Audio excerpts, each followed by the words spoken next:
São Leopoldo, onde eu também busquei conhecimento, fiz o curso de Umbanda na Escola Zimba, e que ela nos traga tudo aquilo que a gente está esperando, claro que não consegue, mas que a gente possa assimilar alguma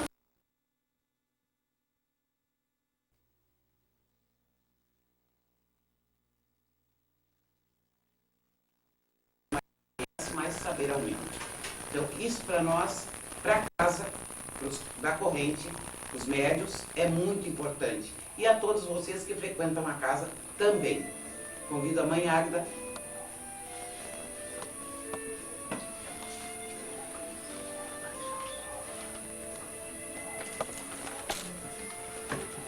Hoje é muita vontade da mãe Nina em falar que a gente está aqui para trazer, né, conhecimento. A gente está aqui para trocar conhecimento. Se você abaixar um pouquinho aqui para baixo, um pouquinho ali.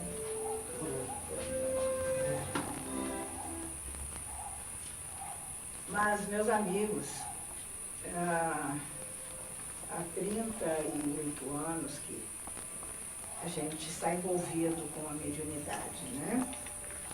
E há 20 anos com um desenvolvimento mais estreito e também mais acelerado com a fundação do terreiro, né?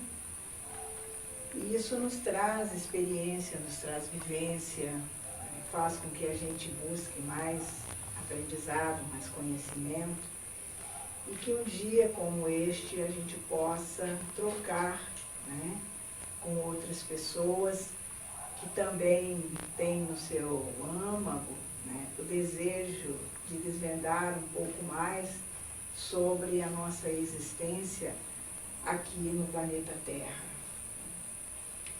E isto é tão gratificante que quando pensamos em levar conhecimento, na realidade a gente absorve o conhecimento de outras pessoas, né?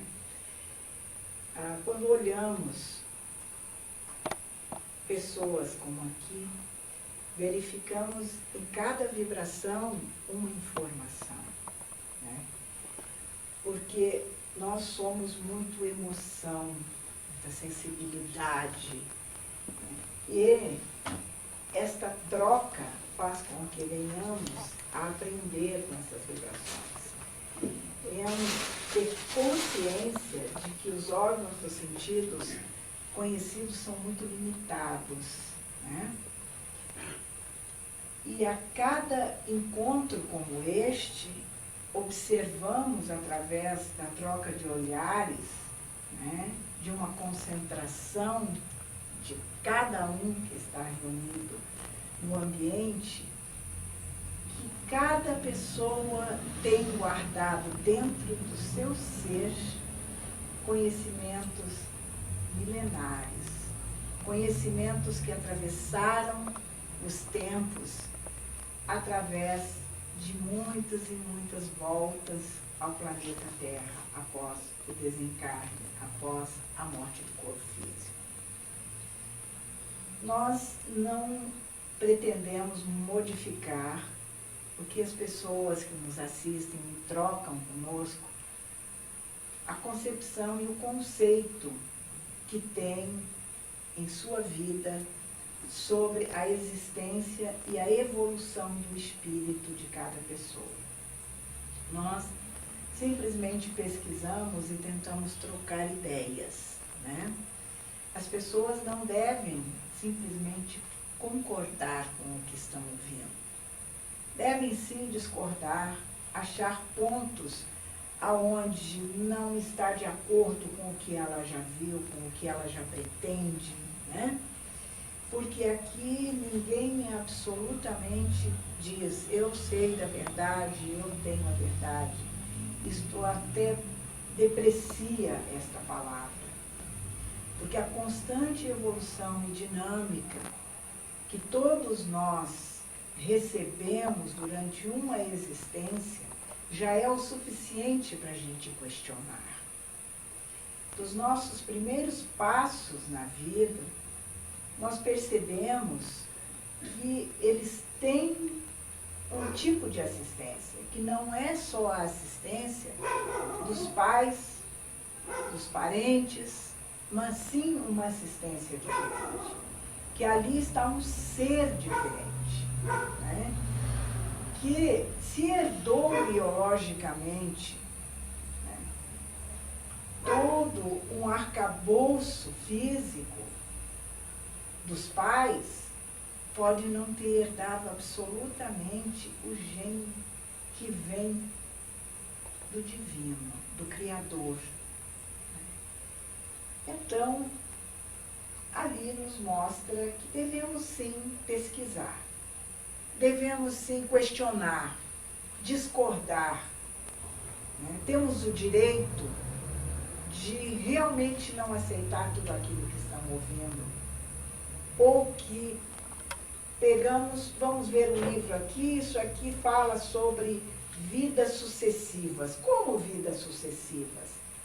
Se eu tive uma formação dentro do catolicismo, isto aqui não é possível. Se a minha origem está em Adão e Eva, o pecado original me foi passado desta forma, que a minha origem estava em Adão, que Adão foi o primeiro homem, né? Mas, ao mesmo tempo, eu estou me sentindo limitado, porque situações que eu já observei na minha vida não estão muito explicadas, né? Eu não digo que realmente seja algo que está definido, não, mas não está obtendo uma explicação, né? Então, entra-se neste canal, reencarnar, voltar várias vezes, né, para evoluir. Eu não sei, mas eu vou tentar entender um pouquinho a respeito disso. E aí nós buscamos, né, através de várias informações, filosofias, né, pessoas que buscaram para que deixassem um legado às futuras gerações, o que acreditava determinado povo desde a antiguidade, né?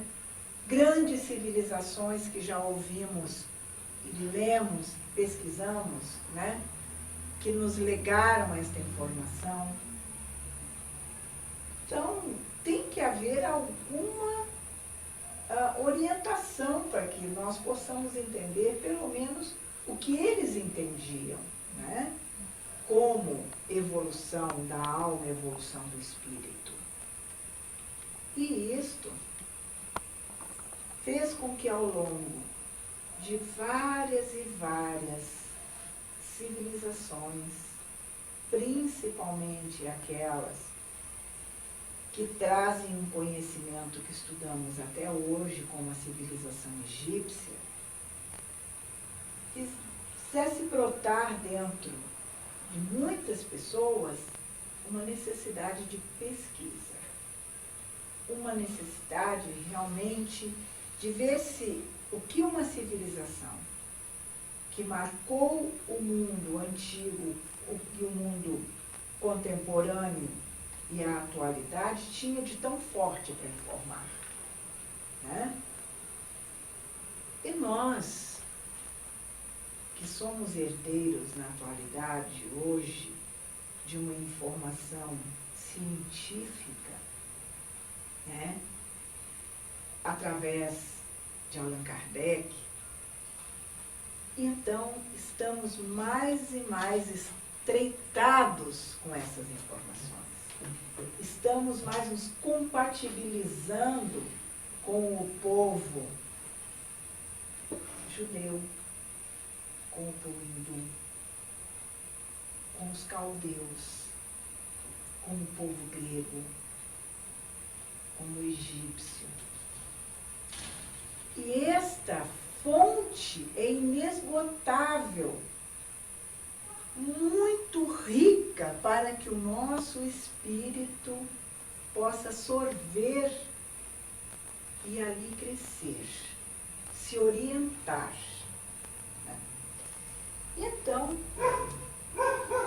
o nosso assunto hoje é reencarnação, muita pretensão de nossa parte, reencarnação e espiritualidade.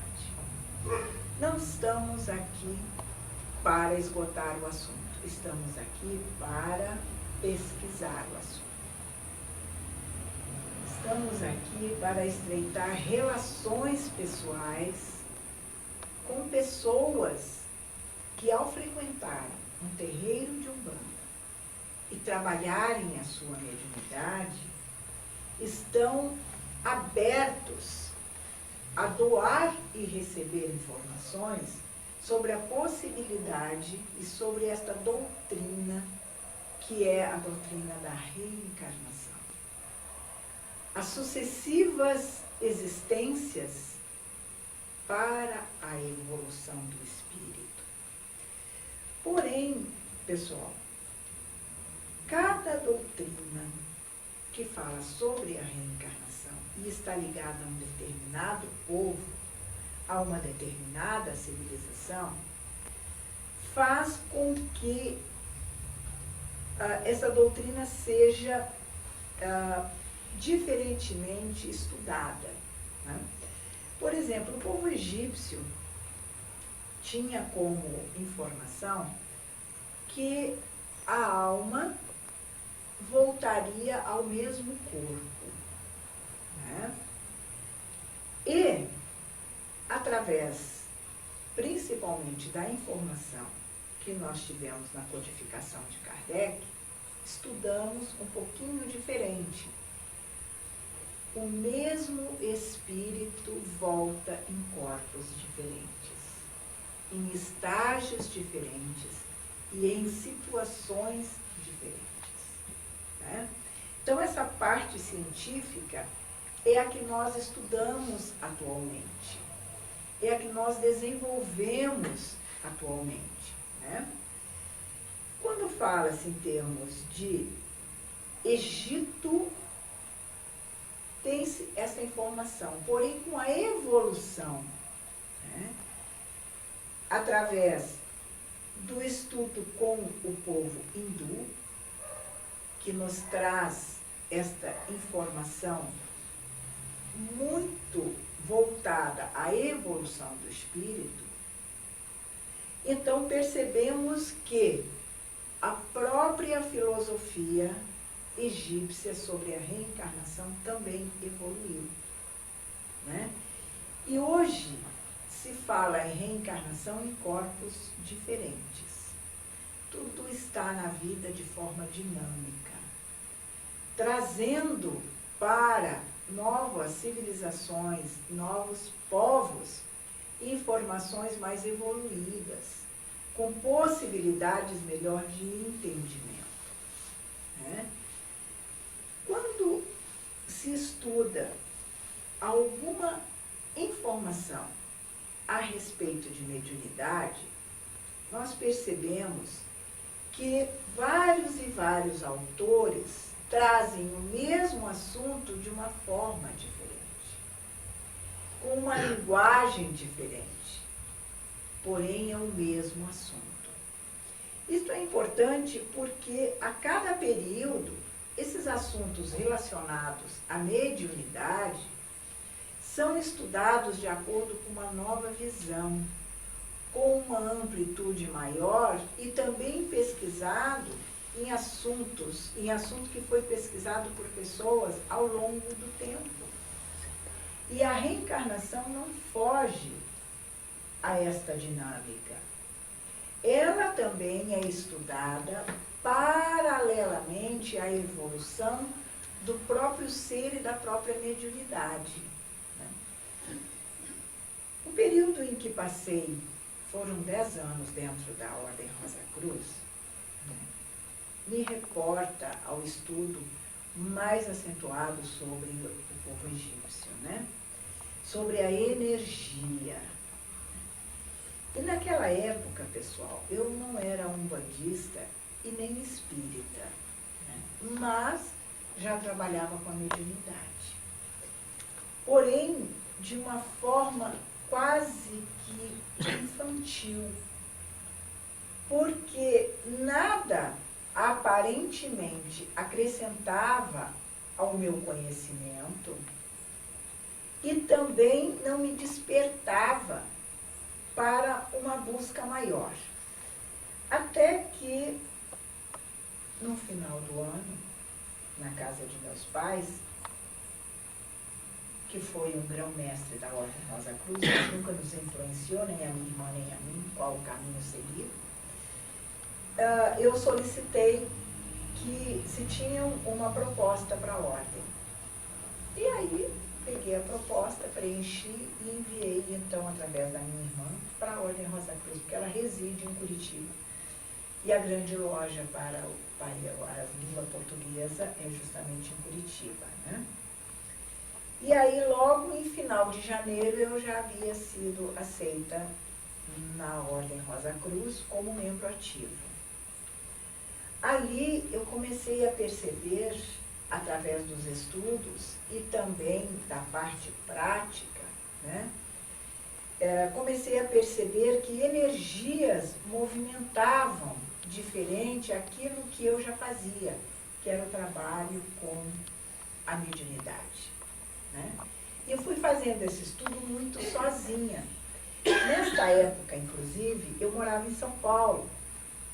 E lá, a loja para São Paulo, como a população é muito grande, é a única que tem convocação, quer dizer, o encontro, né? Vamos colocar como um encontro para quem não conhece, para ficar assim mais fácil, aos domingos. Então, nestas convocações, nós então tínhamos a parte prática, né? E tínhamos o mestre que nos auxiliava para o nosso trabalho naquele dia de convocação. Qual não foi a minha surpresa para uma leiga, né? Quando o mestre, após o preparo todo, né, do tempo, para iniciar então uma nova prática, né, falou que iríamos ter naquele dia um trabalho sobre reencarnação. Hã? Iríamos fazer algo prático sobre a reencarnação. E solicitou a um dos membros que se oferecesse para ficar na frente e, após o preparo psicológico, né, digamos assim, de todos os membros, estaríamos num nível mental propício, cada um, claro, com a sua condição, de verificar as reencarnações daquela pessoa, né, daquele membro. Então foi colocado uma cadeira, né, e com todo o preparo que este mestre que nos auxiliava durante as convocações fez com todos nós. Então, o público, digamos assim, que éramos nós os membros, do lado direito e do lado esquerdo, norte e sul, é assim que se sentaram. Para não me delongar muito. E então o mestre nos preparando, iniciou então a volta desta pessoa às vidas anteriores dela. Víamos, né, ali sentado, não mais aquela pessoa com aquela mesma roupa que nós estávamos olhando, estávamos percebendo aquilo. Mas se modificava o rosto dele e se modificava a sua veste. Ele chegou a ter uma veste antiquíssima dos druidas. Então ele foi fazendo e nós fomos percebendo essa mudança nesta prática, né? Isso se chama experimento, né, na Ordem Rosa Cruz. E foi algo que marcou muito, pessoalmente, eu estou falando, me marcou demais essa visão. Porque ninguém me disse, eu vi, eu percebi. Assim assim como os outros membros também perceberam, de acordo, talvez até mais do que eu, ou da mesma forma, ou menos, isso não vem ao caso. O que vem ao caso é o que estou passando para os senhores que eu vi. A aura, a parte energética foi modificando, não era mais aquela pessoa que estava lá. E não teria como ter qualquer tipo de subterfúgio. E, realmente, quando saí daquela convocação, quando saí do tempo, eu disse, é uma realidade, vidas passadas. Sem ter, senhores, o que nós temos aqui hoje, que é após 20 anos de terreiro, estar em contato com pessoas que estudam e praticam, né, esta doutrina no seu dia a dia, percebendo as pessoas que desencarnam, as pessoas que retornam, né, como é que isto acontece. E digo aos senhores, foi algo que marcou definitivamente o meu caminho na mediunidade. E observo hoje, 20 anos após esse trabalho no terreiro, que muitas pessoas contribuíram para que esta primeira visão que eu tive se solidificasse, se materializasse, se reorganizasse dentro de mim. E então, com licença, e então, com isto, a questão de 10 anos para cá, passei a pesquisar sobre esta temática. Obrigada. E encontrei, principalmente nos ingleses, médicos ingleses, uma pesquisa muito séria, principalmente na Índia, né? Porque eles buscavam nas crianças, pela sua própria inocência, marcas indeléveis, indiscutíveis, de que essas crianças já tinham tido vidas anteriores, que não era o seu primeiro nascimento, né? E é uma coisa interessante que os ocidentais se firmam mais nesta busca e têm como profissão a medicina. E então, coisas que normalmente se diria, não, quem é que vai acreditar que a alma pode retornar? Não pode ser um cientista, um médico, porque ele é muito materialista, ele é muito cético, ele aprende a dominar as emoções, ele não tem sensibilidade para isso. E, senhores, se formos pesquisar, são os maiores pesquisadores nesta área. Só que é lógico, isto não é em quantidade, isto é em qualidade. E em tudo aquilo que buscamos para o nosso conhecimento, para o nosso desenvolvimento, e que não deve ficar dentro de nós, e sim dividirmos com quem também busca e para quem também queira ouvir, né, porque não podemos ter o egoísmo de guardar, né, porque assim não vamos aprender.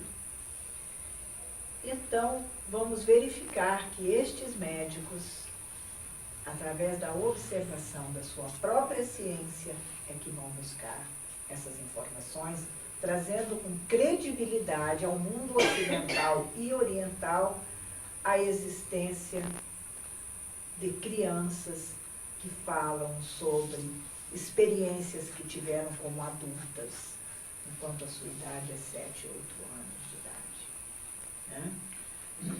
E então, ao trazer informações sobre reencarnação, nós estamos buscando um crescimento. Se estamos buscando um crescimento, jamais vamos poder esgotar esse assunto, né? Existem casos pesquisados sobre doenças que trazemos nesta existência, que são resquícios de doenças que tivemos em vidas anteriores, né? Chamam-se fissuras que trazemos de outras vidas e que estas doenças se manifestam na nossa existência atual. Às vezes, o médico faz uma pesquisa através de exames, de tomografias, né, todo um arcabouço tecnológico, mas ele ali encontra a resposta para dar um diagnóstico sobre aquela doença. Mas os estudiosos dizem que ali não está a causa, e sim está exatamente o que ele pode tratar com o que ele exatamente aprendeu até o momento. E ele não foi a causa. Né? E esta é uma aguinha, de repente,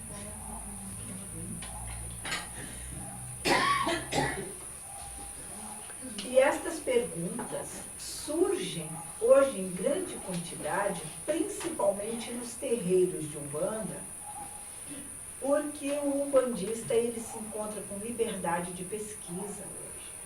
Ele se encontra com o amparo de um local onde ele pode pesquisar, onde ele pode ler, onde ele tem que encontrar uma resposta para ele mesmo nas suas próprias incorporações.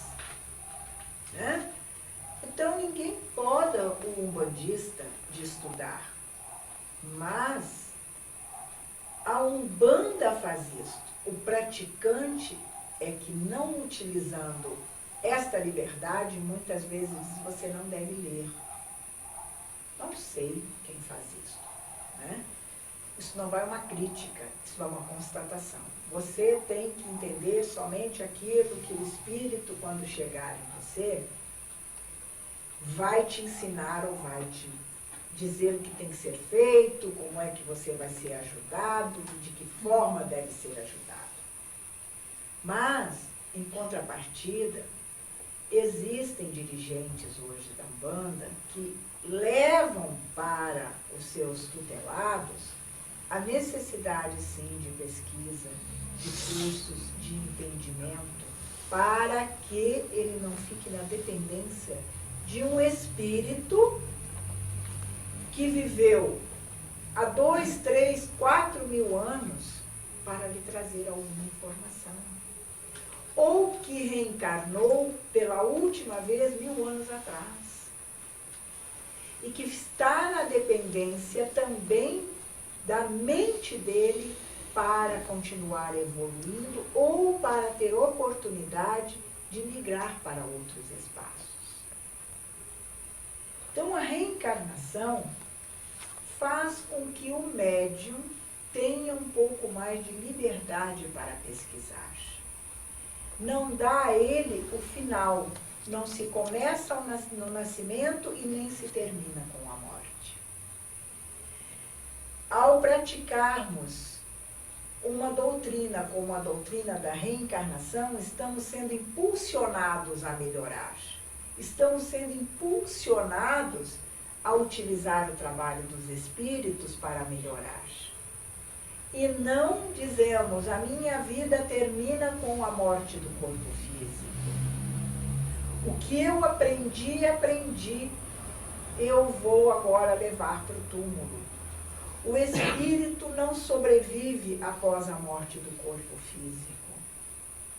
Se as pessoas acreditarem que isto é a verdade, nós vamos respeitá-las.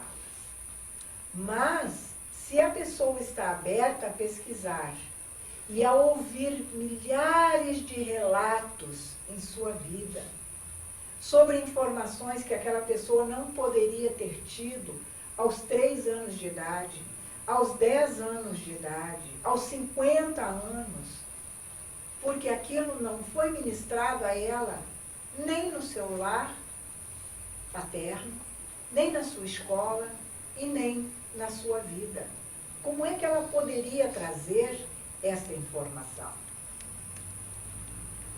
Todos nós aqui somos adultos e já ouvimos lá na nossa casa a criança dizer, escuta, alguém está chamando. O outro diz, eu já ouvi alguém bater na minha janela, mas eu fui lá, não tinha ninguém. Então, será que isto é uma alma penada, como é pregado sempre, desde a nossa doutrina de infância? Que as almas estão perdidas no mundo, sem ter um socorro, sem se organizar, sem estar presente muitas vezes na nossa vida carnal? São perguntas, são questionamentos.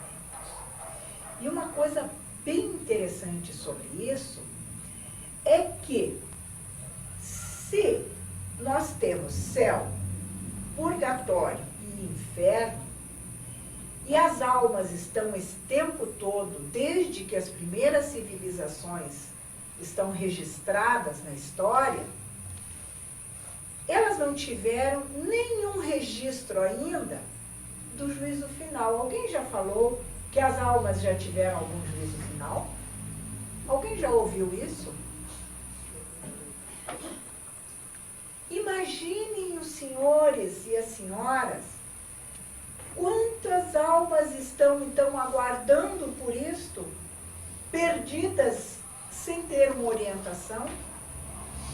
Quando será que esse juízo final está marcado? Alguém tem uma noção disso? Então as explicações chegam até ali e param.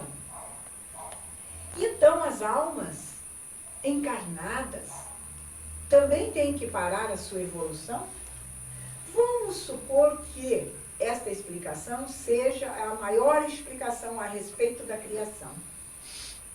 Mas nós vamos ficar esperando e vamos cruzar os nossos braços a todas as informações que o mundo nos traz para aguardar o juízo final depois de mortos? Como é que isto acontece? Né? Então, a reencarnação nos dá um pouquinho mais de chance, de satisfação interior, para que a gente continue lutando por um mundo melhor. Como seria injusto esse Criador de todas as coisas se fizesse uns nascerem num lar bem firmado, num lar bem harmonizado, aonde essa criança pudesse ir a uma boa escola, ter uma alimentação diferenciada, uma alimentação que realmente a fizesse ter um desenvolvimento físico e mental bastante propício a uma vida melhor, a uma continuidade daquele lar que ela nasceu. E enquanto outros nascem com as dores da alma e do corpo e vivem assim e com defeitos físicos e chegam ao desencarne e à morte do corpo físico com pouquíssimos momentos de alegria, pouquíssimos momentos de prazer pessoal. Esse Criador é justo? Que justiça é essa? Que orientação nós vamos poder dar aos nossos filhos sobre este Criador divino que faz tanta diferença entre as suas criaturas? Isto é doloroso demais, né? Como é que nós vamos olhar para os nossos descendentes? Como é que nós vamos amparar os nossos descendentes, dizendo a eles que existe um ser maior, com uma justiça maior, que tudo aquilo que existe é impalpável e que ele tem que crescer para fazer o bem, que ele precisa olhar as diferentes informações religiosas e respeitar estas crenças diferentes, respeitar o seu coleguinha na sala e não sair dando socos no seu coleguinha, falando impropérios para ele, se realmente quando ele chegar à hora da morte, que ninguém sabe qual é, ele morrer. Seria justo isso? Que Criador é este? É criador de desgraças? é criador de uma injustiça, delega a uns o amor e os outros o ódio? O que é isto? Aonde estamos? Será que segurar a Bíblia e colocá-la embaixo do braço vai nos tornar melhores do que somos? E os preconceitos? O preconceito, gente, conceituar alguma coisa sem ter conhecimento. A discriminação racial, a injustiça com aquele que pratica o bem a vida toda, cuida da sua família. E aquele que não faz isso, que assalta as famílias, que rouba, que faz os piores crimes, estão registrados aí, morre e também ali ele é perdoado de tudo? O que é isto? Como é que eu vou passar isso para os meus descendentes? Seja bom, estude, não pratique o mal, respeite a religião do outro, respeite as pessoas mais velhas, não por serem mais velhas, por ter uma diferença, porque isso aí é um preconceito, mas no sentido que esta pessoa já viveu determinadas situações que ele ainda não viveu. Então, sim. E é interessante que nós estamos aí caminhando para uma era diferente, uma era interplanetária. Se nós estamos com dificuldades de administrar a era planetária, como é que nós vamos administrar a interplanetária? Então, olhando a doutrina da reencarnação e verificando os seus prós, porque sempre tem algum contra, quem somos nós para entender a justiça do Criador? Não temos essa condição. Mas pelo menos ela nos traz um alento de estar lutando pelo bem com a paz, assim como fez Mahatma Gandhi, que através da paz ele derrotou todo um exército inglês, sem utilizar uma arma. O que é isto que estas pessoas trazem dentro de si quando um Hitler levanta toda a força do mal para, com isso, continuar matando, continuar desagregando o bem? Será que Mahatma Gandhi teria que ter o mesmo desfecho que Hitler? O que os senhores acham disso? Esta justiça superior é a que nós temos na mão? Não. Se fosse, senhores, grandes pesquisadores, grandes cientistas, não estariam buscando essa resposta. Não iriam para os meios de comunicação falar a respeito desta doutrina. Levem esta doutrina para a verdadeira intenção dela, que é a evolução do espírito. Se isto vai ser através das religiões, ninguém disse para não ser. Até hoje eu não tive essa oportunidade. Talvez os senhores tenham tido e venham me informar, né?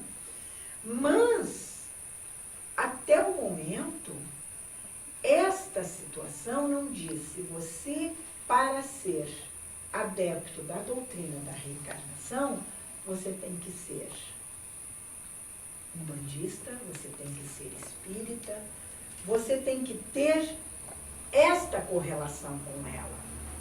Não, ninguém disse.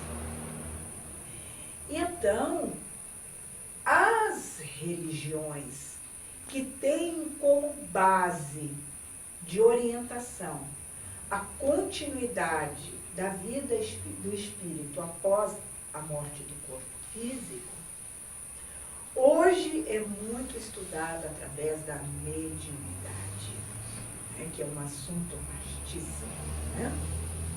Mas pessoas que não praticam no seu dia a dia, a sua mente voltada, existe a mediunidade, eu sou um intermediário entre o mundo dos espíritos e o mundo da matéria, alguns se dedicam, outros têm sensações, outros têm intuições, mas nós estamos envoltos em informações diferenciadas e emocionais. Muitos deles hoje, senhoras, estão no catolicismo. Muitos neopentecostais chegam e dizem, escuta, eu queria saber um pouquinho sobre isso. Eu não acredito nisso, porque o que a Bíblia diz é o que eu acredito. Mas me fala um pouquinho sobre isso. Então, a gente procura ter uma delicadeza e não tanta tranquilidade, como estou aqui na casa de Manina, que agradeço muito esta oportunidade, de falar sobre este tema. Mas muitas pessoas de outras doutrinas vêm buscar sobre reencarnação e buscam lá na escola, ou então nos chamam no cantinho para saber, escuta, se pode me provar que a vida continua depois da morte do corpo, quando o corpo volta para a Terra? Eu digo, e tu pode me provar que não? Se ele me pede uma prova, eu tenho o direito de usar uma outra pergunta para também perguntar a ele se ele tem como me provar. Quando, na realidade, nós não estamos para provar nada aqui. Nós estamos, sim, para estudar e vivenciar. Conta uma história interessante, já de um tempo aí que não é tão distante, mas é um tempo bastante curto e vivenciado. E então, como esta criança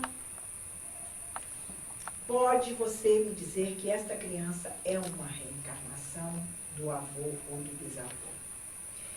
É interessante perceber que os estudos atuais não se baseiam somente em relatos. Eles se baseiam, sim, em estudos científicos sobre a família biológica. Vocês sabiam disso, que estão se estudando a reencarnação através desta situação na atualidade? E então, por que o DNA hoje tão fácil ser identificado, né, e traz ali realmente que aquela pessoa é daquela família, é filho daquela pessoa, está servindo para a doutrina da própria reencarnação hoje ter uma prova maior científica. Eu ouvi um relato da seguinte forma. Então, a família nasceu uma criança, né, negra numa família somente da tez muito clara, de família de origem europeia direta e não criança negra. Foi fazer o exame de DNA, realmente aquela criança era filha. Então a ciência nos diz que é um gene lá do bisavô, do tetravô. Normalmente é o que tínhamos até o momento, agora não. Está se relacionando a doutrina da reencarnação às famílias de acordo com o seu setor geográfico. É um estudo bastante recente da reencarnação. Eu estou evitando pegar lá os caldeus, os cristãos primitivos e tudo para não ficar cansativo. Estou trazendo mais para a nossa época esse estudo, justamente porque é o que nós vamos fazer daqui para frente, né? E então, por quê? Porque esta criança, na realidade, tinha que ter nascido lá na África. Então, ela trouxe da reencarnação dela e não do DNA dela a cor. Sabia disso? Está acontecendo isso agora. Vocês já sabiam dessa pesquisa tão moderna sobre a reencarnação? Então, a criança está trazendo de sua reencarnação, inclusive, a cor de pele, com o DNA dos pais, e fez uma árvore genealógica todinha e não tinha como trazer. Será que é porque o primeiro homem foi negro? Claro que todos nós, como racionais que somos, vamos chegar sempre nessa margem. Mas temos que deixar um pouquinho dessa margem para a gente acreditar um pouco naquilo que a gente ainda não tem acesso e nem se sabe se vai ter. Mas as pesquisas já mostram isso aí, que realmente as crianças estão trazendo de suas reencarnações a cor da pele, dos olhos, e não mais como Mendel, né, descobriu lá através das ervilhas esta situação biológica. Né? Então, a genética hoje já está relacionada à reencarnação, à doutrina da reencarnação. Né? Então, pessoal, nós temos muitos estudos aí pela frente a respeito desta possibilidade. E, atualmente, os médiuns estão com este privilégio de, através de um auxílio espiritual de determinados espíritos, de evoluir o seu próprio espírito para amenizar karmas, né? Que é a lei de causa e efeito, para que a sua próxima reencarnação já não venha mais com esta fissura. Os médiuns têm esta chance, né, de trazer para a sua doutrina semanal ou mensal, de acordo com cada casa, um meio de aliviar as suas próprias dores kármicas. Embasar no conhecimento o que antes só tínhamos através das sensações e das emoções. Embasar em conhecimento de outras pessoas, de experiências realmente que essas pessoas trouxeram para o seu estudo, a existência da vida após a morte. Das sucessivas vidas que uma alma teve e que terá no futuro. Interessante também se pensar que, há alguns anos atrás, dizíamos assim, olha, alguém nos disse que nós vamos ser observados diretos através de algumas lentes. Imagina, isso é um absurdo. Gente, nós estamos sendo observados constantemente através das lentes. Está ali na rua, não tem ali as lentes cuidando do assalto, do carro, etc. Não é isso? Calculem os senhores, a gente que já tem 15 anos, né? Que quando... 18. Quando isso acontecia, isso é um absurdo. Imagina! Nós somos observados 24 horas direto, não é mais somente lá aquela casa reclusa que tem por aí, não. Aquilo é uma realidade. Né? Então, nós temos que estar preparados, né, para o que vem agora à frente. Nós temos que estar preparados para as novas informações. E, no sentido total e doutrinário da reencarnação, nós vamos estar com mais condições para isso. Eu vou parar um pouquinho e gostaria de alguma pergunta, né, para que a gente dinamizasse um pouco mais a nossa... Eu gostaria de perguntar assim, ó, aonde se encaixa, onde ficariam essas crianças, no caso, as crianças índigo, que estão nascendo, que seriam nesta era, onde é que fica a reencarnação nessa parte? Muito, muito bom. Alguém mais nesse mesmo sentido? Daí a gente já... Há alguns anos atrás, por volta de 1700, entre o ano de 1600 e 1800, se falava muito, se estudou muito as crianças prodígio, né? Atualmente se fala nas crianças índigas, né? As crianças prodígio iniciaram lá, por exemplo, vamos colocar as artes, Chopin, Beethoven, né? Então, vamos dentro das artes falar sobre as crianças prodígio. Sabemos que a maioria dos grandes pianistas ou dos grandes matemáticos que viveram nesta época, aos 3 anos, aos 4 anos, muitos já falavam francês, hebraico, né? Esta faixa trouxe esse tipo de informação através das crianças chamadas prodígio. Crianças com 12 anos dando palestras em universidades na Europa, com toda a propriedade, trazendo fórmulas de matemática que os professores da época não sabiam como estudar aquela fórmula, de onde veio aquela fórmula, né? Então, as crianças prodígio, elas já nasciam com informações, segundo estudos, aqui ninguém é dono da verdade, aqui somos pesquisadores, com estudos complementares da vida anterior. Então, calculem os senhores, por exemplo, uma criança com 4 anos que já falava hebraico, né? Sem ter nenhuma ligação naqueles 4 anos de existência com alguém que tivesse esta informação. E então, e dizia-se adulto. E aí vinha e com 5 anos falecia. Ela veio realmente complementar. Manter viva esta fonte de informação. A outra vinha falando inglês, francês, fluentemente aos 3 anos. Então, os estudiosos diziam que essa criança veio complementar ou manter viva essas informações necessárias.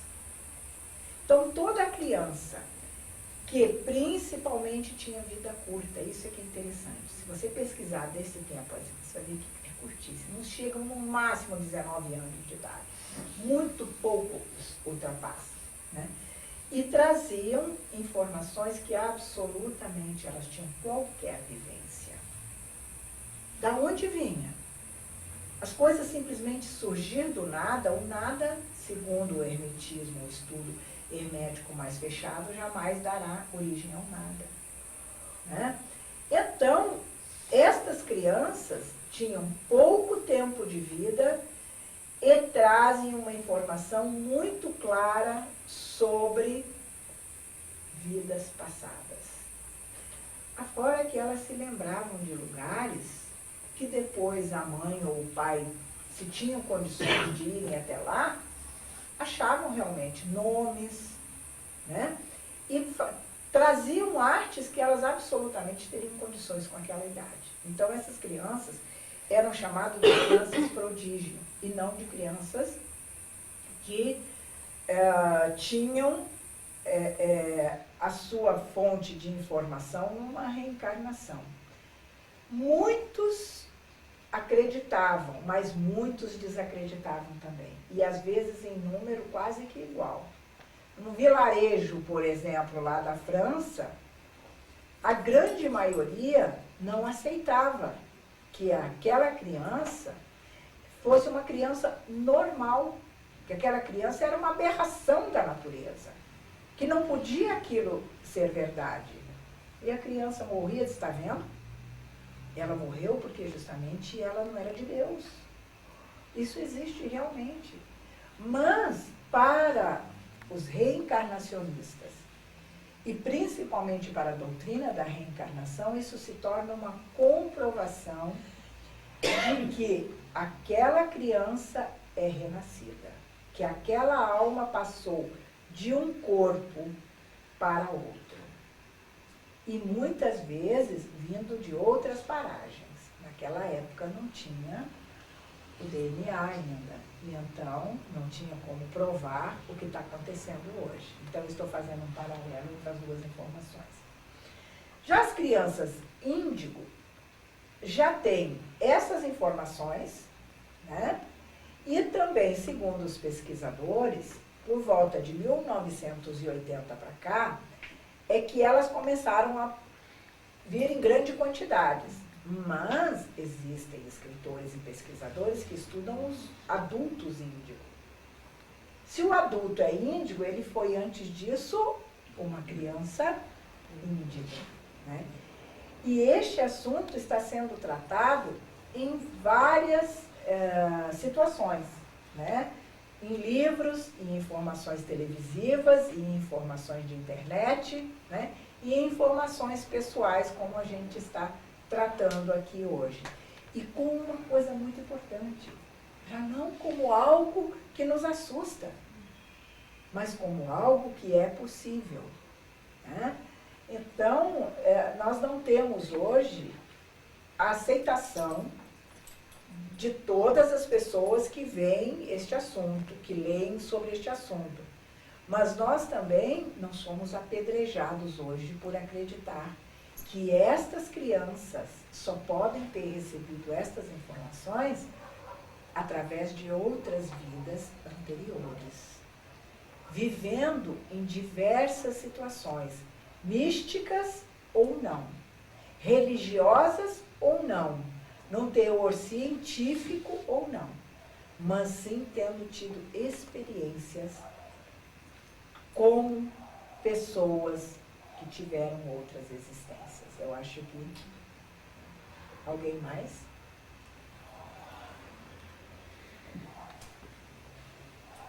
Alguma coisa? Pode? O que determina o tempo de reencarnação para esse espírito retornar? Às vezes eles ficam muitos tempo no plano espiritual. O que determina, às vezes, esse tempo de reencarnar? Alguém mais dentro desse questionamento? Não, boa pergunta. Nós não temos como ainda uma informação que seja determinante sobre este assunto, né? Porque como conversamos desde o início, tudo está em movimento. E este movimento não tem como determinar um tempo para isso. Existem estudos que trazem informações, né, que a gente pode considerar fidedignas, né, que o espírito demorava nos planos espirituais, às vezes 2.000 anos, 3.000 anos, 500 anos. Né? Essas são as informações que nós temos em maior quantidade. Mas temos aí um estudo feito através do próprio Chico Xavier, né? Louvamos ao seu espírito, que ele traz muito as reencarnações compulsórias. Né? A pessoa está desencarnando agora e já reencarnando em outro corpo. Né? E é uma informação fidedigna. Nosso grande orgulho, Chico Xavier. Né? Orgulhamos de ter este médium entre nós.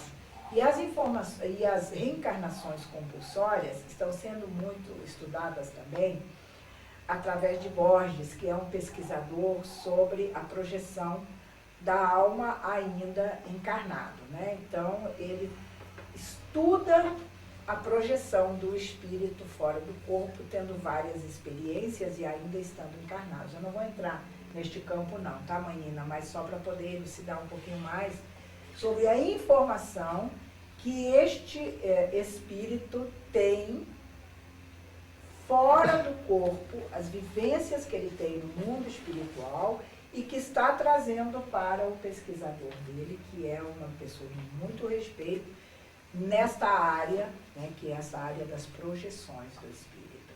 Então, hoje não temos somente através de crianças ou de histórias vivenciadas por pessoas ou por cientistas que pesquisam quem já desencarnou e está trazendo um tempo. Olha, eu vivi realmente só lá na época dos romanos, por exemplo, que foram os maiores combatentes dessa questão da reencarnação, né? E agora que eu estou voltando, porque eu tive esta visão e eu vi que isso era uma coisa verdadeira. Não, está sendo feito na atualidade, através do estudo do Borges, na projeção. Que espíritos saem do corpo Claro que isso tem técnica e outros têm também espontâneo, né? Mas eu estou falando de pesquisa científica, então vamos nas técnicas, né? Que ele desenvolve uma técnica muito interessante. E então o espírito sai do corpo, fica ligado pelo fio de prata e faz uma viagem verificando os bebês que estão para nascer. Achei muito interessante o estudo dele, né? E que havia desencarnado naquele momento. Às vezes de forma abrupta e às vezes realmente de velhice. E voltam, já estão andando para aquela mamãe ali. Então são estudos da reencarnação que hoje nós temos ferramentas que podem realmente nos dar uma credibilidade maior sobre esta grande justiça do Criador, né? E também para a gente pensar que o Criador respondeu, não há um tempo previsto, né? Que o Criador não é somente o Criador do planeta Terra, né? Ele está dentro de uma forma dimensional muito maior, que nós estamos chamando de universo. Mas também nós não sabemos se é um universo ou se são vários universos. Não sabemos ainda. Mas já temos algumas informações, né, de, pelo menos da nossa galáxia, do número de planetas e de outros planetas que estão surgindo aí, e da galáxia de Andrômeda que está. Então, nós já temos um universo maior. Então, se falava antigamente, né, em macrocosmo, né, que é o todo, e nós temos o microcosmos, né? Hoje já está se pesquisando o micro-universo em relação ao grande universo, sabia disso? Já está se pesquisando essa situação. Porque são universos paralelos, são grandes dimensões, né? E se formos abordar uma doutrina que poderá levar o nosso espírito a povoar, digamos assim, essas dimensões, vamos encontrar a doutrina da reencarnação, né? Vamos encontrar uma população reencarnacional, que reencarnou num período quase que o mesmo período, para que, de uma forma mental, coletiva, possa então evoluir. Porque é aquela velha história, né? Um galho a gente quebra. Vários galhos, um feixe de galho você não vai quebrar. Então, a reencarnação hoje está sendo estudada também a um nível de reencarnados com a mente coletiva voltada para este assunto, a consciência coletiva. Então, é um assunto inesgotável, apaixonante e que demanda vários e vários períodos em que uma leva de informações foi trazendo para a atualidade o que a gente tem de informação, né? E volto a frisar a mediunidade como uma ferramenta de grande importância para que a gente perceba o mundo fora da visão dos 5 sentidos, da percepção dos 5 sentidos, da orientação que nos traz somente o corpo físico. Percebam os senhores, os cientistas, que hoje, mesmo praticando no seu dia a dia, não a medicina tecnológica, sim a medicina física, frequentam os terreiros, frequentam filosofias de vida que falam normalmente sobre a doutrina da reencarnação e praticam essa busca, que para mim isso é praticar uma busca, e também que estão hoje dirigindo terreiros de Umbanda, como por exemplo Arapiaga, né, que fundou a Faculdade de Teologia Umbandista em São Paulo, cujo os seus instrutores, em grande maioria, são médicos. E com um detalhe, neurologista. Ele é cardiologista, né? Mas eu tive uma entrevista lá em São Paulo, na televisão lá em São Paulo, justamente com um neurologista, tratando deste assunto, mediunidade e reencarnação. Reencarnação e espiritualidade. Né? Como é que a espiritualidade encara a reencarnação? Como é que ela traz isso aí? Então podemos perceber que, em termos de quantidade e de diferentes civilizações, os adeptos da reencarnação, da doutrina da reencarnação, é maior dos que os não adeptos. Mais alguma pergunta? A senhora comentou que a gente pode passar muito tempo para voltar, né? Mas eu acredito, assim, se sou uma pessoa bem doutrinada, né? Eu acredito, assim, se eu acredito na reencarnação, eu acredito que eu posso morrer hoje e alguém na minha família que tiver que nascer nesses vir com os mesmos traços meus. Eu acredito muito nisso. Exato, pode, porque é exatamente aquilo que nós conversamos, que estão sendo pesquisados agora, não somente o DNA do bebê e o da criança, mas também a sua reencarnação. Ele traz a fisionomia, a cor da pele, dos olhos e tudo mais. As maneiras, os jeitos. Exato. Alguns trejeitos, né? Parece que tu tá falando com a pessoa que já se foi, sabe? As coisas que faz, tu pensa assim, mas a pessoa, aquela que foi, fazia a mesma coisa, né? Como é que pode ela ter as mesmas manias se não viveram no mesmo...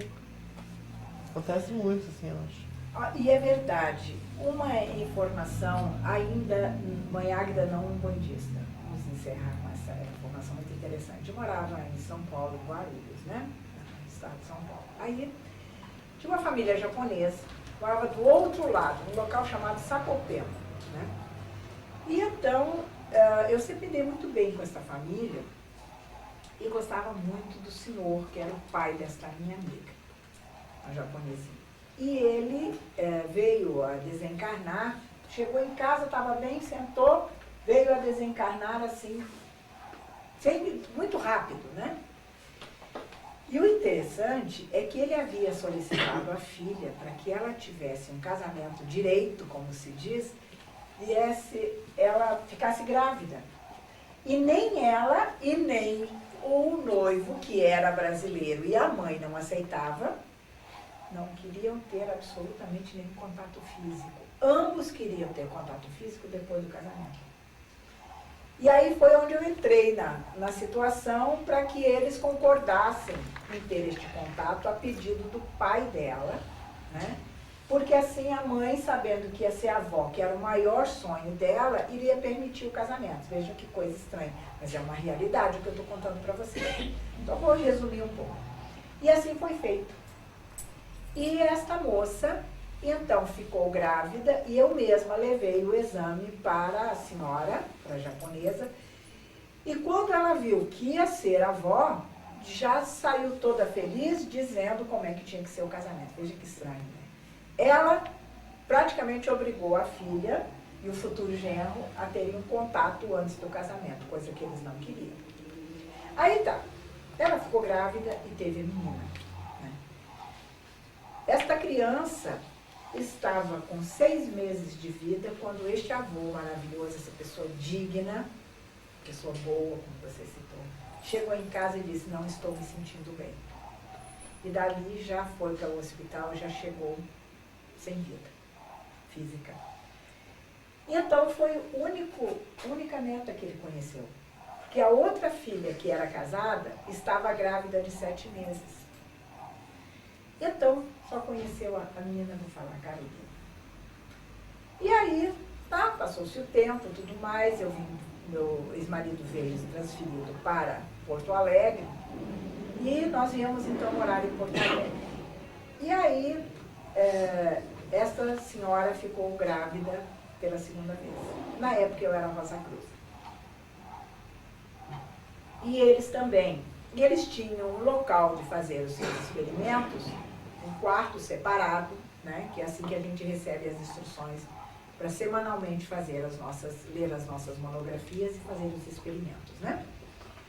E então eu tinha feito uma cirurgia nos olhos e fui de Porto Alegre para lá para tirar alguns pontos que eu não absorveu. E esta minha amiga estava grávida. Aí cheguei lá e tudo, tinha que fazer e tal. Na véspera de voltar, eu pedi licença se eles me emprestavam, né, um pouquinho o Sanctum Rosa Cruz para que eu pudesse fazer uma harmonização.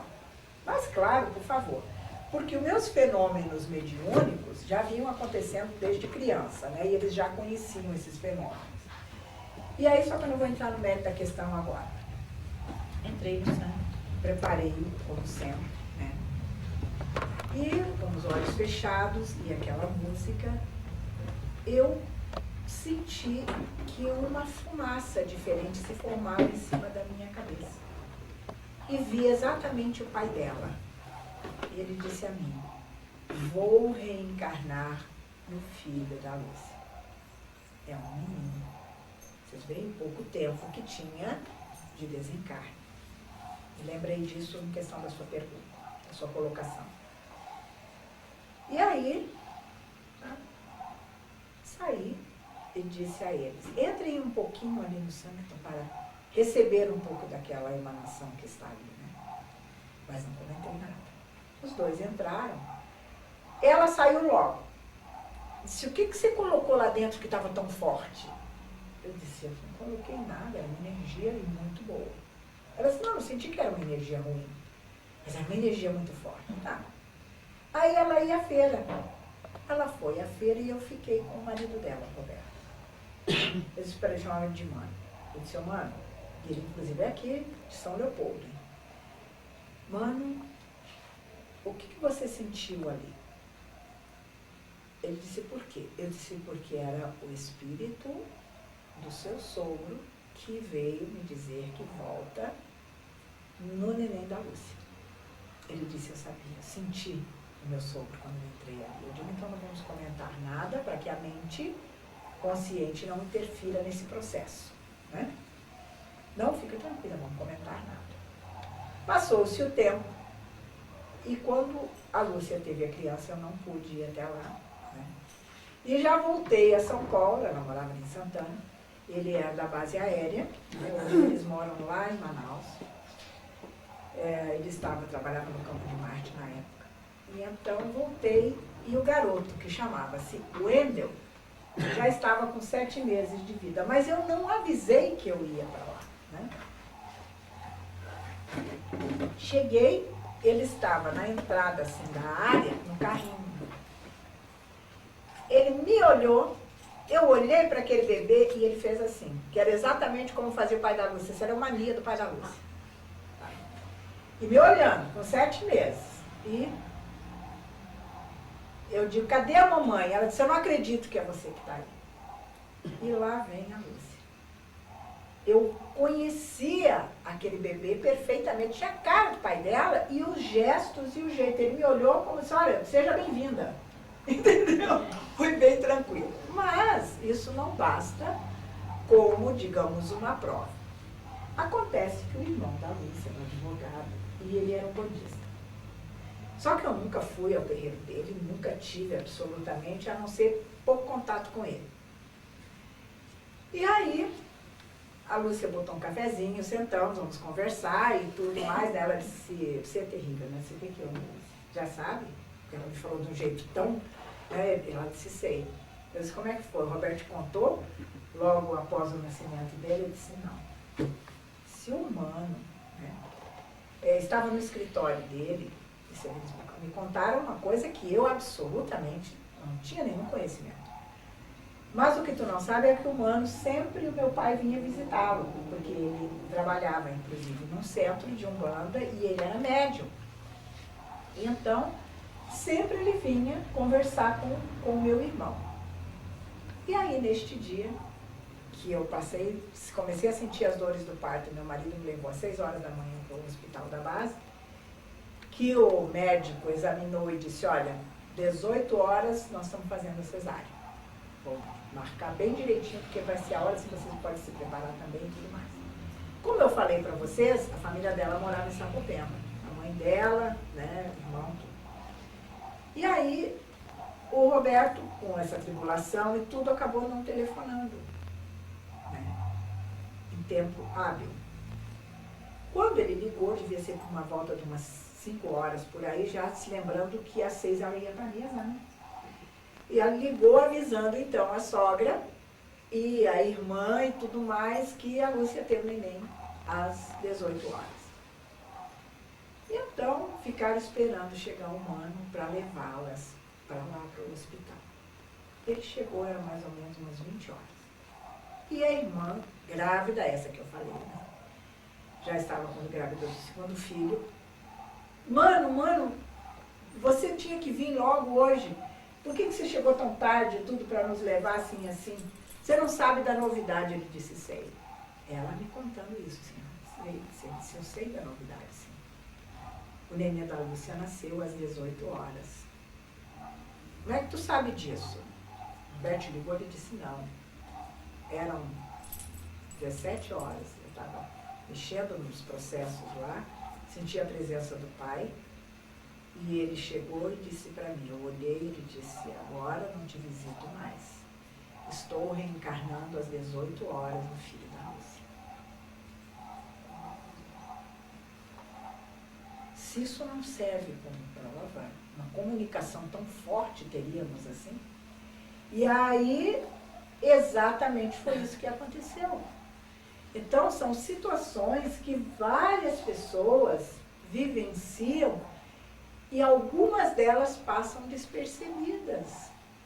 Né? Isso é bobagem, não vamos dar bola, isso aí imagina. Né?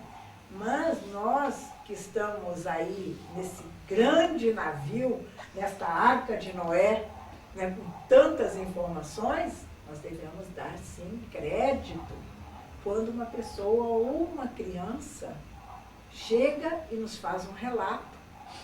Né? Não precisamos esperar para que esta criança chegue a uma determinada faixa etária para que ela receba realmente a atenção que precisa. Se a menina me permite,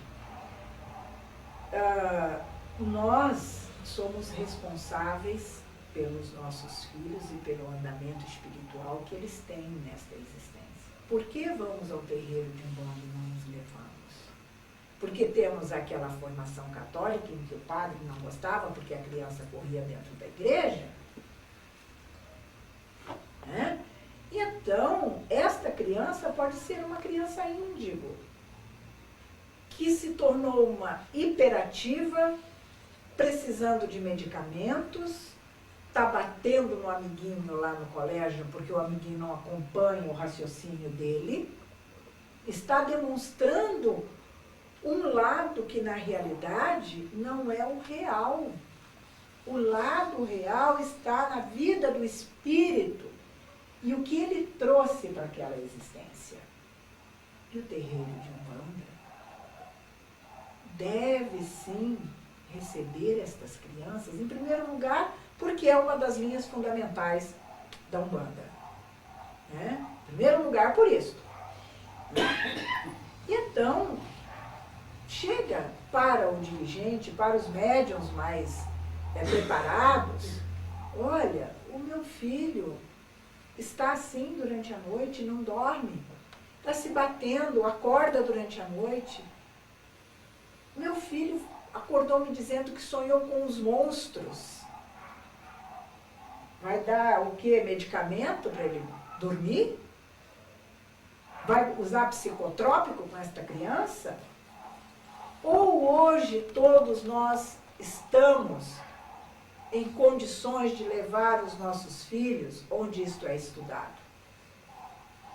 Aonde a criança percebe que ela é o produto do meio e dos meios, dos astros, da numerologia, de toda uma influência mística que está sobre ela.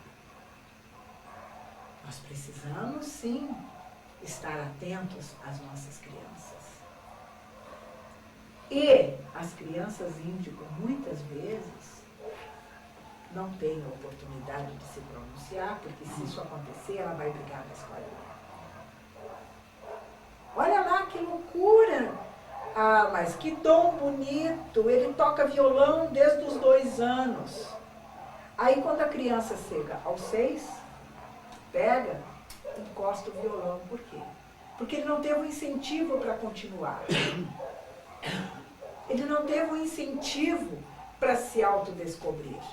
E graças a Deus nós fugimos daquele ciclo de 1600 a 1800 que a criança morria cedo porque tinha um dom. Que os pais jamais teriam aceitação deste dom, ser preservado, orientado e também para que a vida daquela criança tivesse muitas vezes a chance de ser mais do que 19 anos, ser 50, 40, 60 anos de vida. Então nós temos que observar até a nossa longevidade hoje para percebermos que a medicina está avançada, que a tecnologia está avançada, mas que as informações que fogem ao alcance delas também está avançada, está à nossa disposição. E que o Mestre e o Criador de todos nós continue nos orientando no planeta e que as influências que o planeta recebe nas suas marés, nos nossos temperamentos, no nosso nascimento, na nossa continuidade de vida, seja respeitada. É o que eu queria dizer para vocês. Pode falar. Esse é um assunto que eu gosto muito, eu já li muita coisa sobre isso. E eu só queria saber uma coisa, por que eu tenho tanta dificuldade de me manter acordada quando eu estou assistindo alguma coisa assim? Aí passa aqueles segundos de sono e imagens que me vêm. Se servir um pouco dessa interpretação muito imediatista, né? Porque eu gosto sempre de interpretar alguma coisa depois que eu tive tempo também de me aprofundar um pouco mais, nós vamos ser um pouco imediatista, né? Cada pessoa tem uma reação. E cada pessoa deixa aberta a sua caixinha da memória de uma forma, né? E se você já teve estas orientações, eles estão guardados dentro da tua memória. E você se voltando para dentro de você mesma, você vai encontrá-la de novo e poderá, sim, aperfeiçoá-la. Eu acho que tudo já existe, nós temos que transmutar para dentro de nós coisas que nós já vivemos e atualizar estas vivências. E também, falando sobre a parte física, é claro, é algo que harmoniza o nosso ser. Os nossos chakras vão ficando satisfeitos, digamos assim, porque eu estou num assunto que é de sumo interesse, porque eu gosto desse assunto, então ele é prazeroso, ele me faz relaxar e eu então até entro em devaneios. É uma das explicações que eu tenho. Aí a gente fica com vergonha porque o assunto está rolando. Não, tem que ficar desperta, né? Mas vou te falar uma coisa. É diferente a pessoa dormir do que a pessoa se voltar para dentro dela. E quem, né, de vez em quando, como eu faço alguma palestra e está com uma plateia um pouquinho maior, consegue perceber isso. E às vezes a pessoa não tem nenhuma reação. Está com o olhinho aberto, você parece olhando assim, ela está atenta, mas ela não consegue absorver nada. Isso são características pessoais, né? Ela não absorve. E principalmente porque numa palestra nós temos que sintetizar informações, para que dessas informações a gente possa também crescer e as pessoas, eu gostei daquela parte da palestra. Aquilo ali eu vou pesquisar, eu vou procurar um livro que lhe dê mais amplitude, mais conhecimento, mais entendimento. Certo, pessoal? Certo. Não sei se a Mayara ainda pode responder uma pergunta. Vamos mais uma última Mais uma, pergunta. então, a Mayara falou ali sobre dimensões, galáxias, né? Como é que pode um espírito só reencarnar no planeta Terra, ou ele tem possibilidade de repente, em outros planetas, ou a existências de espíritos em outros planetas reencarnar no planeta Terra? Segundo as pesquisas bem atuais, é possível sim reencarnar em outros planetas, né? E também receber aqui espíritos que vêm de outros planetas ou de outras dimensões para reencarnar aqui sim. Eu até acredito que essa energia, né? Porque a energia ela já existe, nós só geramos, né? Ela é mais intensa ou menos intensa, né? E então eu acredito que isto esteja dentro da grande justiça, né? Justiça com letra maiúscula, porque esses conhecimentos, de uma forma ou de outra, migram de um planeta para outro. Eu acho sim, de acordo com as pesquisas e talvez até com a minha maneira de ver as coisas, que é possível sim. Não seriam essas crianças índico que viveriam de outro lugar? Pode ser, Para pode se ajudar a gente encaixar. aqui, né, a crescer? Isto pode sim. Né? Então, nós recebemos informações de diversos espaços que tem numa dimensão que seja possível de comunicação com o planeta Terra. Pode falar. Então, de repente, esses espíritos estão em um laboratório, em outro planeta, em outro sistema e voltam aqui a continuar. Se o termo usado Seria- fora daqui seja laboratório sim, né? também, né? Seria, no caso, a expressão seria As vivências as dele vivências no outro dele, né? Ele vem e planeta, né? aplica aqui dentro, como a gente está aqui E agora. também o termo vivência, né? E Então, mas eu acho que é sabedoria, sabe? sabedoria. É a sabedoria. E eles vêm e trazem, seriam os índios com muito conhecimento, E muito com a sabedoria. vantagem de não precisar desencarnar tão cedo. Por isso que é importante eu frisar para vocês pesquisem, se gostam desse tema, as crianças prodígio nessa faixa. Né? Porque a evolução trouxe nas índigo a não necessidade de desencarnar, porque nós aceitamos hoje que isso existe. Certo, pessoal? Posso fazer mais uma pergunta? Mudando um pouquinho, mas ainda no mesmo tempo. E quando a pessoa morre, quanto tempo mais ou menos ela demora para largar esse corpo aqui? Porque a gente sabe que eu trabalho com funerária, né? E tem muita gente agora que andaram pesquisando tudo, e não querem mais fazer a cremação, porque dizem, né, que o espírito vai sentir ainda, ou pode até provocar algum problema no espírito na saída dele do corpo. Se ele sai, porque quando morre se diz que cortou o cordão, né? Mas que ele ainda fica na volta e ainda sente tudo que é feito no corpo. Não sei se a senhora tem uma resposta. Olha, não seria o tema, mas vamos lá. Então tem o corpo físico, a matéria, tem o corpo etérico, que está muito próximo da matéria, né? Vamos botar assim, 5, 6 milímetros e o perispírito, né? Então, muitas vezes, as pessoas veem ainda, e o corpo etérico, ele realmente, segundo pesquisas, tudo aqui, por favor, ele, a hora que cessa a vida física, né, para o cérebro e tudo mais, ele também se extingue junto. Então, ficaria o perispírito, né? Só que tudo, segundo informações também, depende da evolução desse espírito.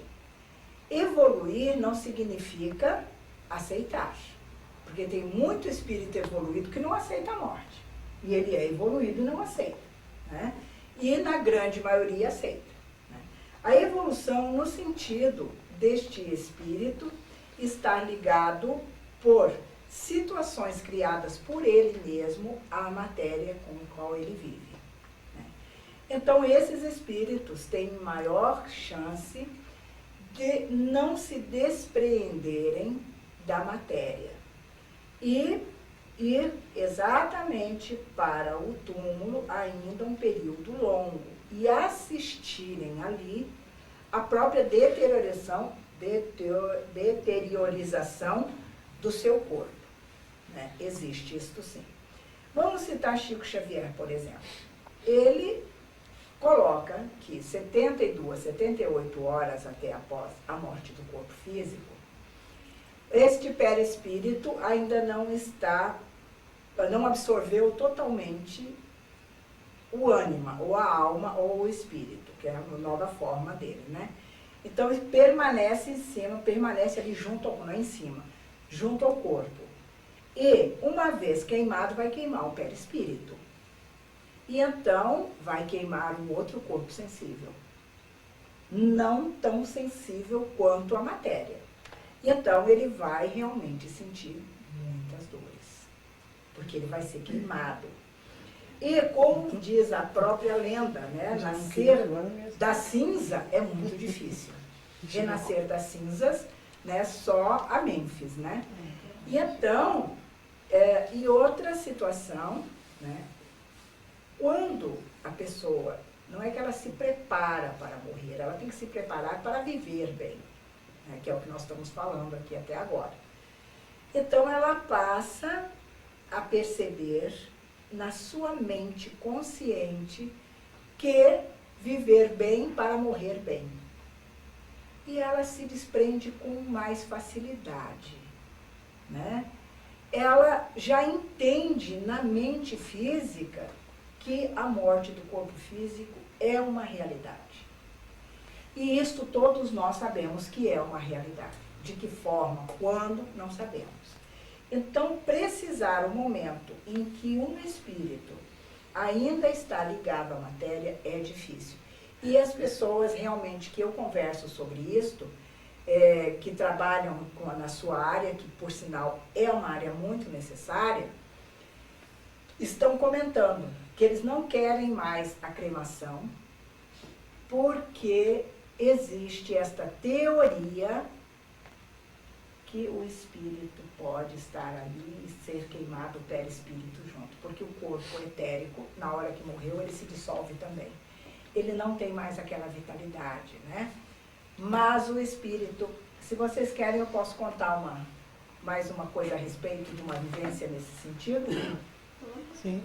Então, é o seguinte, eu fui ao féretro de uma jovem muito modesta, muito pobre, financeiramente falando, e ela foi velada exatamente no cemitério municipal de Novo Hamburgo, né? Eu vou direto ao assunto. Nós já nos conhecíamos, claro, tanto é que eu fui lá. Cheguei e havia assim, muito desespero desta mãe. Ali, o local, vocês imaginam quantos e quantos espíritos estavam ali e tudo mais, e essa pessoa ainda perdendo essa moça morreu grávida, né? Foi uma coisa muito séria. Então, eu fui com mais 5 médiuns na nossa casa.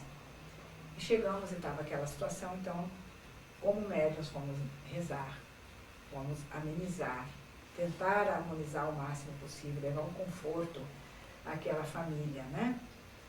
E só que quando nós entramos, o perispírito dela estava exatamente em cima. Você olhava o corpo, os olhos estavam fechados, ela na posição de uma pessoa desencarnada, que a gente já conhece. Porém, a gente que já está um pouquinho mais familiarizado com essa situação, os olhos dela, olhando aquilo tudo assustado, aquela situação toda, as pessoas chorando e ela ali parada. Ela olhava. Quando ela me viu, ela ficou olhando fixo assim. Aí tá, claro que eu não estou ali para fazer terror com ninguém, eu não ia jamais abrir isso para ninguém. E aí, rezamos tudo, começamos a assistência dos bons espíritos, né, e tudo mais, a coisa foi se acalmando. Esta mãe foi tendo um determinado alento, né.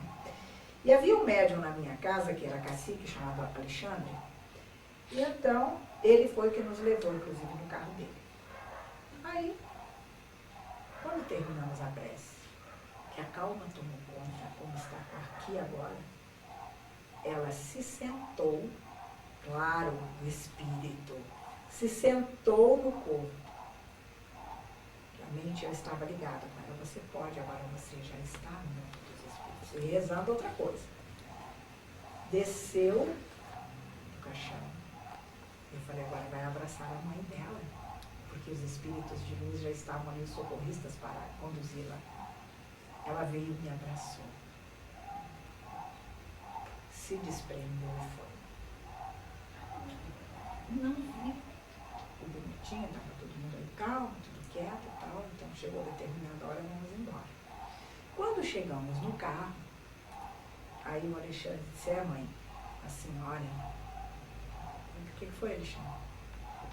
Disse, mãe, quando nós chegamos, ela estava sobre o corpo, tudo isso que eu contei para vocês. Quando nós terminamos de rezar, e os espíritos de luz estavam ali para levá-los, os socorristas, ela desceu do caixão e veio lhe abraçar para se despedir. Tu viu, Alexandre? Ele disse, vi. Entendeu? Então, é uma resposta.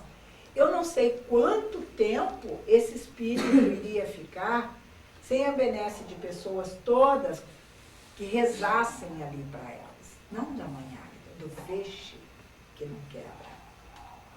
Né?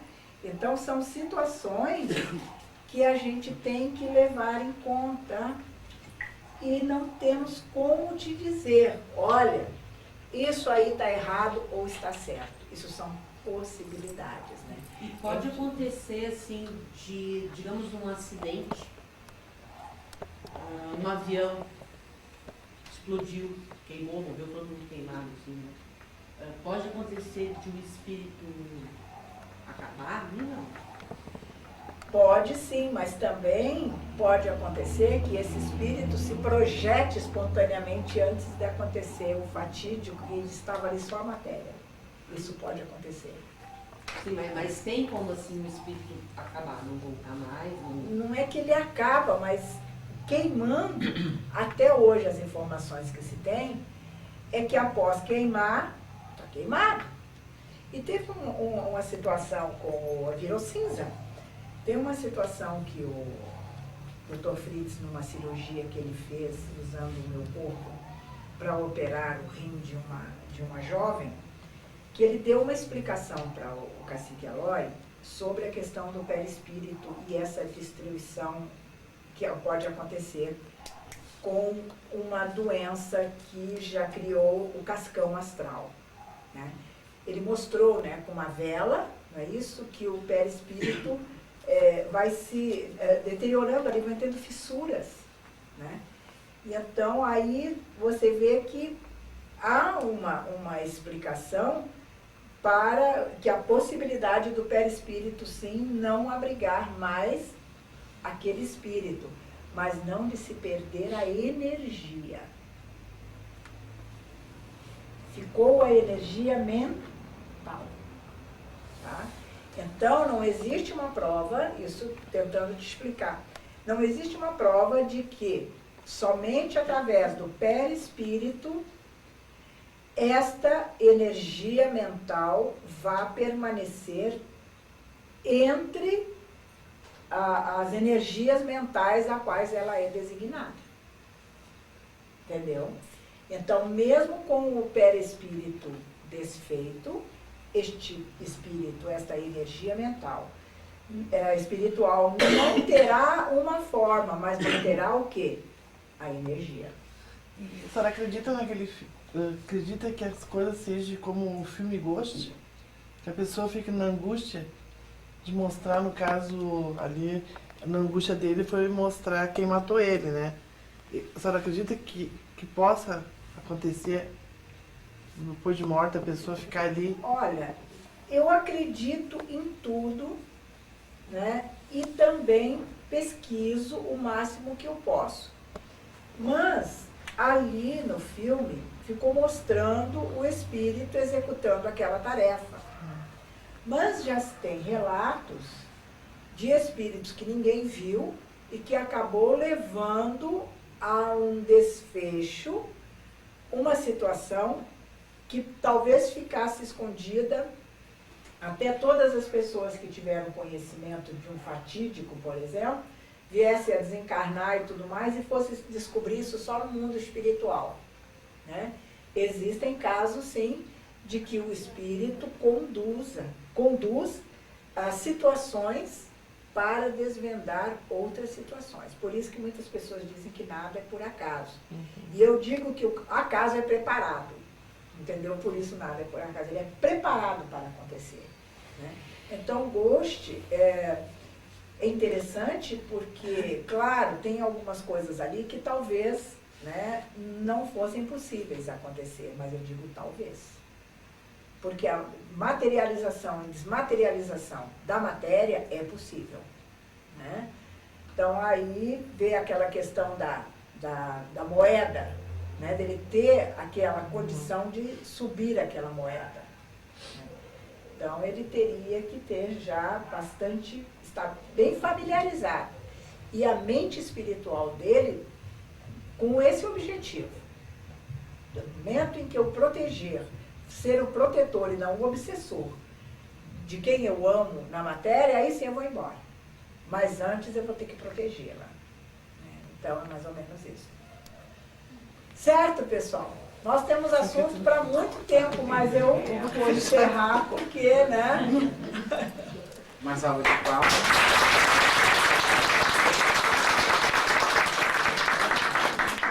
Muito bom.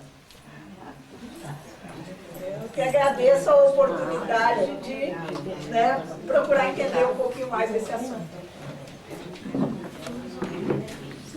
Agradeço a presença também de todos vocês e que nós possamos contar numa próxima encontro com todos aqui dentro, que eu acho que é muito bom. É muito bom essa troca, né? Porque a gente aprende muito. Mãe Nina, nós vamos ter agora, dia 29, se a senhora me permite, lá no nosso espaço, um curso, né? Que até trouxeram aí um cartaz. A Tatiana, minha filha, eu quero apresentar para vocês. Posso, Mãe Nina? Pode. Só Ai, que lindo! para aumentar as coisas. Imagina, obrigada. Pessoal, essa é a Tatiana, é minha filha biológica, né? E então, ela pesquisa uma área diferente um pouquinho da nossa, né? Que é sobre os 4 elementos. Ela fez, inclusive, uma palestra lá para nós. E ela vai dar este curso agora no dia 29. No dia 29. E então, rapidamente aí alguma coisa sobre este curso. Esse curso aborda os 4 elementos, que eles estão no nosso DNA. E é a água, que traz o amor, a espiritualidade, toda a parte de saúde, né? O fogo, que faz a parte da proteção, que trabalha também as nossas decisões na vida, né? E a situação de mudar, né? A terra, que é a concretização daquilo que a gente deseja, certo? E também ameniza a nossa parte de Saturno, que são as nossas dívidas kármicas, certo? E o ar, que é o entendimento. E daí tem toda uma dinâmica junto. E daí tem um mapa, né? Que daí eu dou só o prognóstico do ano. São previsões. É muito bom. Vocês estão convidados a participar do curso. Qualquer informação, ela vai ficar mais um pouco aí para vocês se informarem. Muito obrigada.